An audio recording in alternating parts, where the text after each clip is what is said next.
40 for Rateable Crest Titans.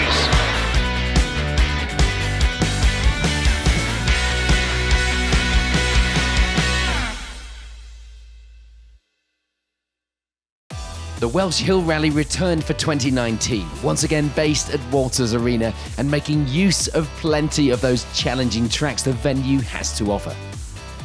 19 stages then, 3 days of grueling competition and a quality entry. The Welsh Hill Rally 2019 is go. Day 1 would ease the competitors into the event, consisting of 2 short stages. A warm-up to the main event, of course, but that wasn't going to stop the crews from trying. And leading the way at the end of the day were Justin Birchall and Johnny Kunja, finding themselves with a 21-second advantage in that lead position. Last year's winner, Paul Rowlands, with Neil Lloyd alongside, will be the closest rival at this early stage. Second place for the pair, leading the way in Class 5. And this year's event sees Anthony Jackson and Peter Widdop coming to take on the Welsh stages. No strangers to results in both Comp Safari and Hill Rallies, so they will be ones to watch. For now, they were cementing their place at the front of the queue. Third place for the pair, leading Class 10. Ian Gregg and Adam Evans were also no strangers to a good result in this type of event. They start things as they mean to go on as well, with 4th overall, leading the way in Class 6. And it would be another good start for Phil Bayliss and Lance Murphin as they lead the way in Class 9 from 5th place on the overall leaderboard, just 2 seconds back from Gregg.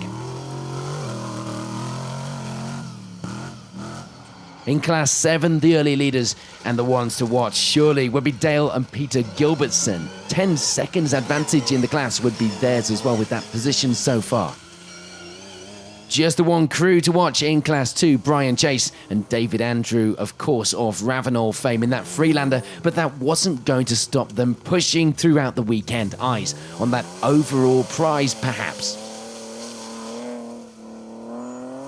And for Fraser Williams and Ashley Cackett, it would be the early lead in Class 3. There may be a long way to go in the event, but there were already some names to watch at this stage. There was early frustration though for Chloe and Millie Jones. They break the steering box and would have to struggle through the rest of the day before having a look at it. Thankfully, the shorter stages mean less time lost and more time to get ready for the next day of competition. And unfortunately, the event would be short-lived for the bowler entry of John Sprackling and George Gray, only managing to complete the opening day of the competition but having to put the car on the trailer and call it a day.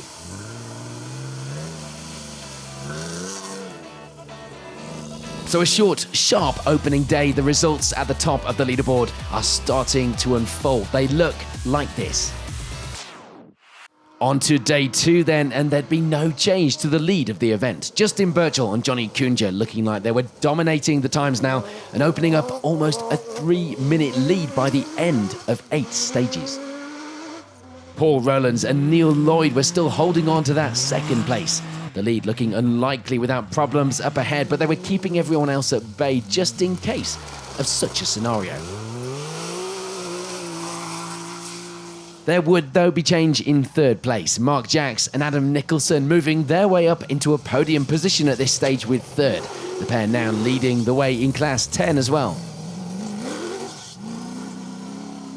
The reason, in part, for that change in the class, aside from their pace, of course, would be due to problems for Anthony Jackson and Peter Widdop. They break the prop shaft on stage 8, dropping right down the leaderboard as a result. There was no change at this stage, though, for Ian Gregg and Adam Evans. They keep hold of that 4th place overall. The Class 6 lead, of course, still theirs, as there would be no one else to fight with. And it would be the Class 9 lead still for Phil Bayliss and Lance Murphin. Plenty of fight there, though. Things going well for the pair as they keep hold of that class lead, as well as 5th place on the overall leaderboard. And judging by some of these lines being taken, it was easy to see that Willie Stubbs and David Kirk-Barnes were trying. They managed to get themselves to the end of the morning with 6th place overall, 2nd in Class 10, and fighting.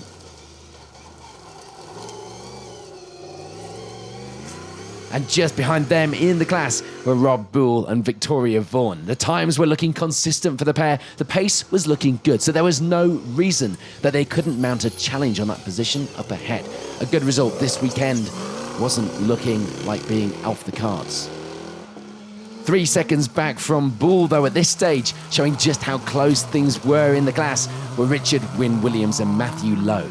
They would have that position ahead of them in their sights well and truly, and indeed more positions after that as well. But for now, it will be 8th overall, 2nd in Class 8. Jason Rowlands and Liam Dudley would lose a little time on the overall leaderboard after their day 1 finish. They end Stage 8 with 9th place overall, 2nd in the class. And rounding out the top 10 at this stage were Dale and Peter Gilbertson, the pair holding on to that Class 7 lead as well at this stage in the event. Not everyone, though, was having such an easy weekend of it. Cameron Crowe and Pauline Stevenson would misjudge the speed into this corner, rolling the car. Thankfully, no real damage to the car or crew, and they'd be back out straight away, pushing hard once again. So we've completed 8 stages here at Walters Arena. There are some changes at the top of our leaderboard, but not to that lead, which at this stage looks pretty convincing. Birchall out in front by a comfortable margin. On to the afternoon stages then, and the final chance on Saturday for those results to change around. But just as before, there'd be no change to that lead for Justin Birchall and Johnny Kunja. They continue to hold position, now with almost 5 minutes of an advantage out in front. So the fight for the lead wasn't looking likely to change anytime soon, but let's catch up with the various class battles going on at this stage in the event. And for Richard Wynne-Williams and Matthew Lowe, it will be 2nd in Class 8 behind our overall leaders. 7th place overall for the pair as well on the leaderboard. Yeah, it's been a really good day today. A bit dusty out there though. Very dusty out there. It's been good. The car's going alright at the moment, touch wood, but it's been good, very good. We were seeing some good times from another crew this morning, Aston Cox and Becca Clarkson. The pair were running right down the leaderboard though after not being able to take part in the short day 1 stages and having to take maximums for those times. Day 2 though wasn't without its problems either. They end today with 24th overall.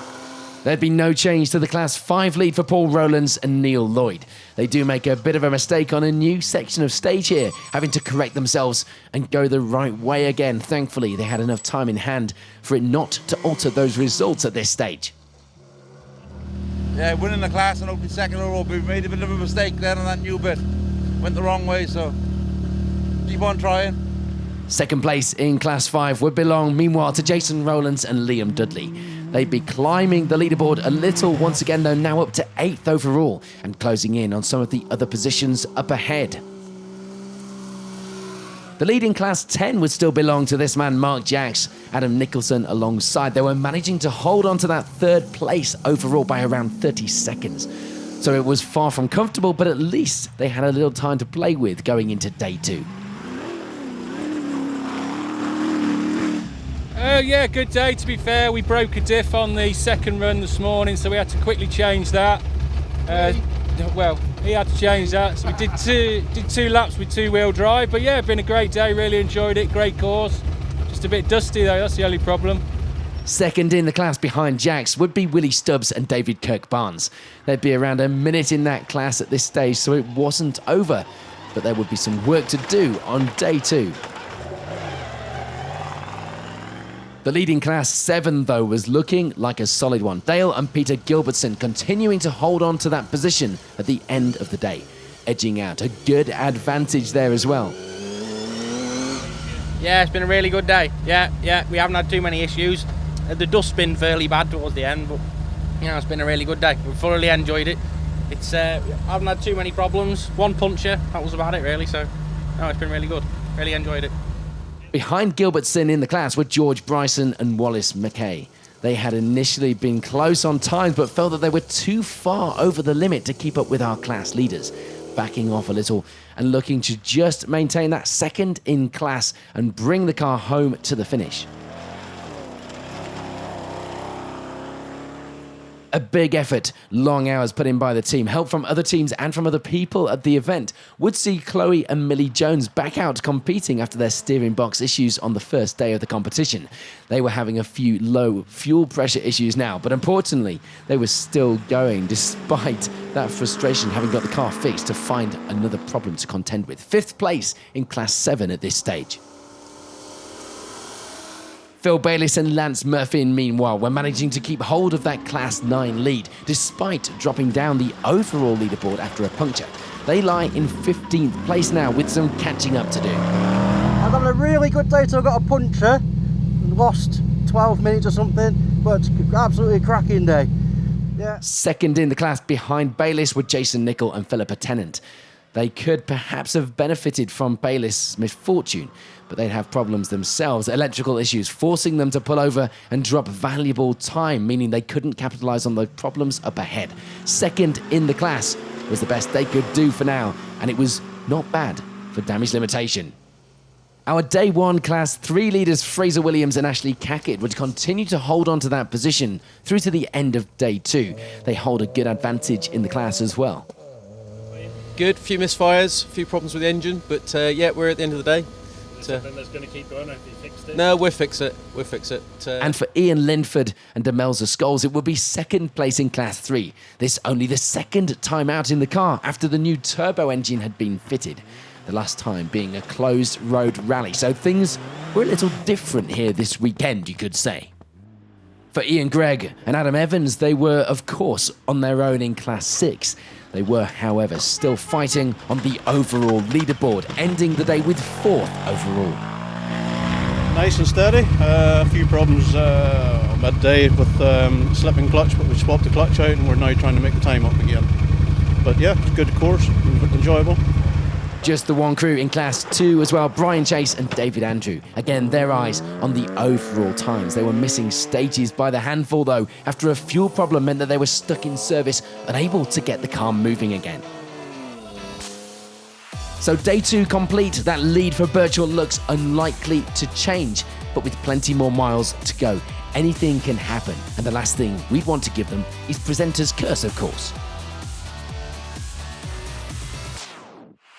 On we go to Day 3 of the Hill Rally then, and as you can probably guess, that lead of the event would remain unchanged. Justin Birchall and Johnny Kunja maintaining a huge advantage there, it had to be said, looking a safe bet for victory now. It would still be up to Paul Rowlands and Neil Lloyd, though, to hold off any advance from the chasing competitors behind on the leaderboard. They were almost up to a minute of an advantage themselves in that second place. Less comfortable than our leaders, but a good, solid gap up the front nonetheless. And it would still be third for Mark Jacks and Adam Nicholson, the pair continuing to round out the podium places as well as leading the way in Class 10.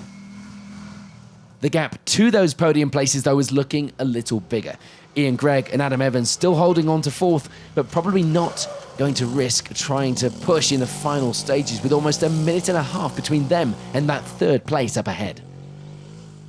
Things were, however, now at least going the right way for Jason Rowlands and Liam Dudley. Up to 5th place overall, now back on the pace. Remaining second in the class, they'd have 30 seconds to make up if they wanted to pass Gregg on the results. Meanwhile, everything was going to plan for Rob Bull and Victoria Vaughan now. Second in Class 10 would be theirs, 6th place on the overall leaderboard as well with those stage times. There'd be no change to report, though, for Richard Wynne-Williams and Matthew Lowe. 2nd place in Class 8 was theirs, as well as 7th on the overall leaderboard. Willie Stubbs and David Kirk-Barnes dropped down the order a little through these stages. The times were fairly close overall, so it didn't take much to change the positions around. They end the morning with 8th place.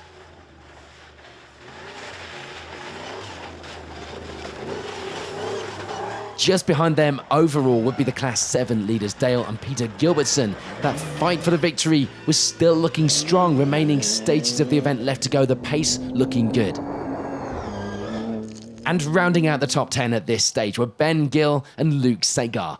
The first hill rally for the pair, and they were loving it, putting in some good times and enjoying the fast-flowing and challenging stages this weekend in Walters Arena. So we've just got a few more stages to go. The leaderboard at the top is looking like this. But would it be set to change? We'll find out next.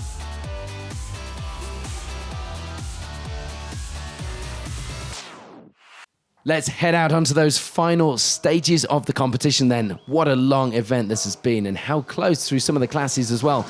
A look at those class and overall finishes then. And for Brian Chase and David Andrew, it would be class victory.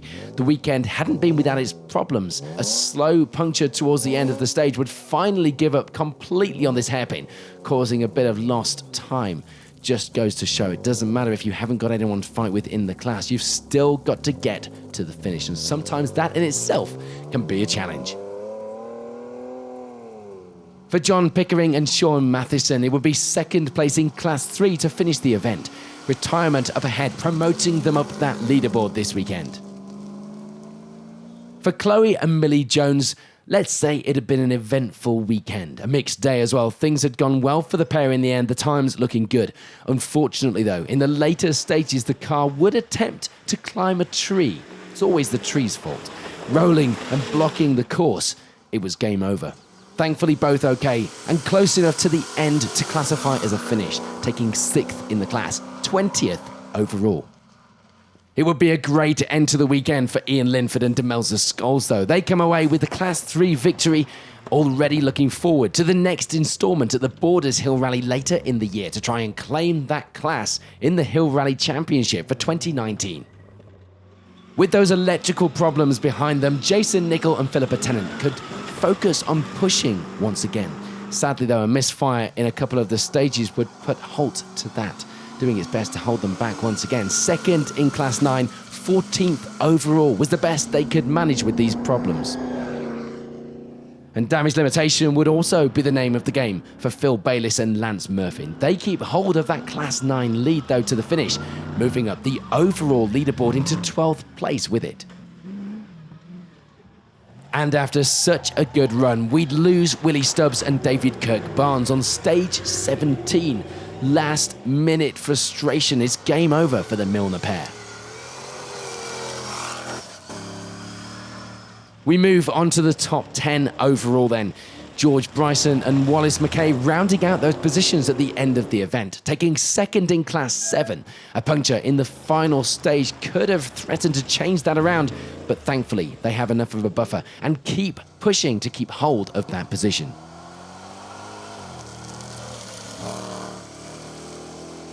For Alistair Morton and Ian Johnston, it would be 9th. The pair had managed to get themselves a third in Class 5 finish this weekend as well. And there would be no doubting our Class 7 victors this weekend. While others in the class were fighting amongst themselves on the timesheets, it would be Dale and Peter Gilbertson walking away with victory. A great end to a strong weekend for the pair. And another crew going home happy were Ben Gill and Luke Sagar, 7th place overall, taking the highest place newcomers award. That award, of course, going to the highest placed crew on their first hill rally. The pair, of course, already seasoned Comp Safari competitors and just showing or proving they knew how to pedal that car well.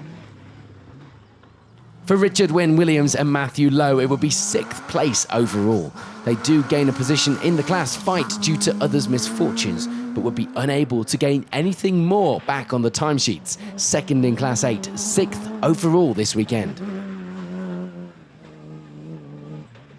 And it would be a class victory for Rob Boole and Victoria Vaughan. They take the Class 10 honours, as well as a great 5th place on the overall timesheets as well.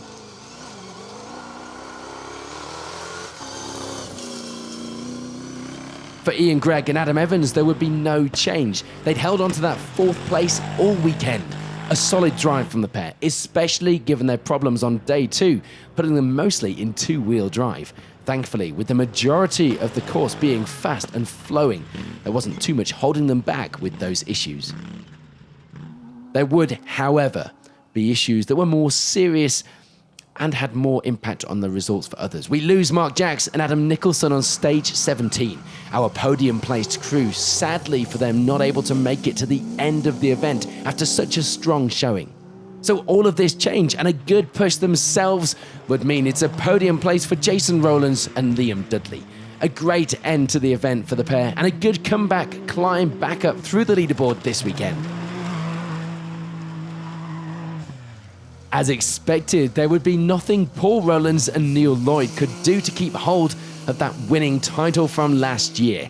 The lead out of reach from all but early on in the rally. Second place was a great end to the weekend though, making it a Rowlands family-dominated podium this weekend. The domination came in two forms this weekend. Of course, that means it's victory for Justin Birchall and Johnny Kunja. They were completely unchallenged for the most part of the event. But of course, with stages like these, they didn't have it easy. To finish, first you have to finish. And they did just that. Winners of the Welsh Hill Rally for 2019, and deservedly so. So before we get a quick word with our winners, here's a reminder of how those overall results shaped up at the end of a challenging weekend here at Walters Arena.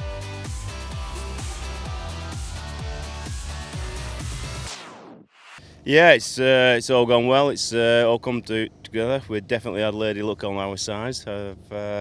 10 years it's been to try and get hold of a clincher hill rally. So yeah, it's been extremely well. And how's it been from your side of the car? Yeah, it's been good from start to finish. Really, there's not been no drama or anything like that. I don't think, has there? No. Everything just went plain sailing. Yeah, it was good. It was a good rally. Happy with it. So that's all for 2019. The Hill Rally Championship, though, continues later in the year in Scotland. And many of these crews will be back out in action again soon as the Britpart British Cross Country Championship continues. Keep an eye on Special Stage for coverage of off-road racing and rallying throughout the season. But from the Hill Rally, we'll see you again next year. Thank you for watching.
Care 40 for Rateable Crest Titans.